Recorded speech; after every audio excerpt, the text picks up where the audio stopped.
And actually, we've talked a little bit about, fiber first, but that's not, maybe a model that's going to work forever.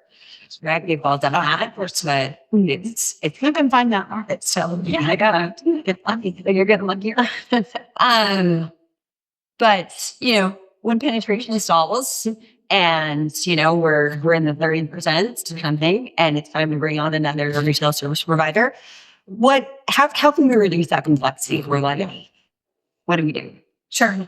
I think actually this question has almost been answered by everybody on the different pieces already. It's really interesting. So yeah, I mean, when the penetration stalls, you kind of said it, like you've opened yourself up now to meet the overbuild. So what you need to do then is think about how you can build a diversified or network, but still the majority of the revenue, right? So that is an almost apply. And whether that's an acquisition of the new or overbuilds, right?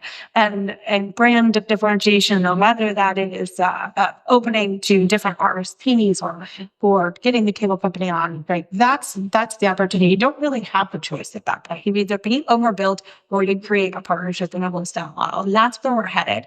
And one thing Sarah noted is that this started 14 years ago in Europe. We are fairly early on in our journey in the US.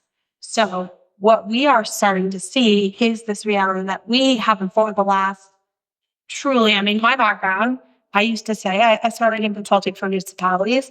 I was often flying around the country to small communities.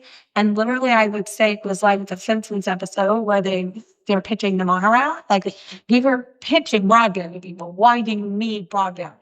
And while they were already building up good access towers, because they had already booked fiber, and we were still selling people why they needed broadband.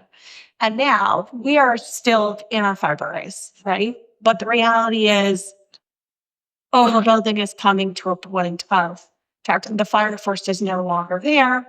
Overbuilding doesn't make sense. It's extremely expensive. Your stall tank rates. So now you need to partner and do the thing that we've done always in the middle one and share infrastructure. So the question, I think, sorry, after this, how is complexity going to be reduced? It's standardization, a great tech stack, being able to split your layer exactly, and all of these things that you guys, these care providers are already doing, by having partners that know how to do this all and creating, the standardization and then automation, so that when we do it for RSPs, can see exactly what they need to see specifically there for their address as well, right? And not what everyone else sees. So, Excellent. Okay. So control versus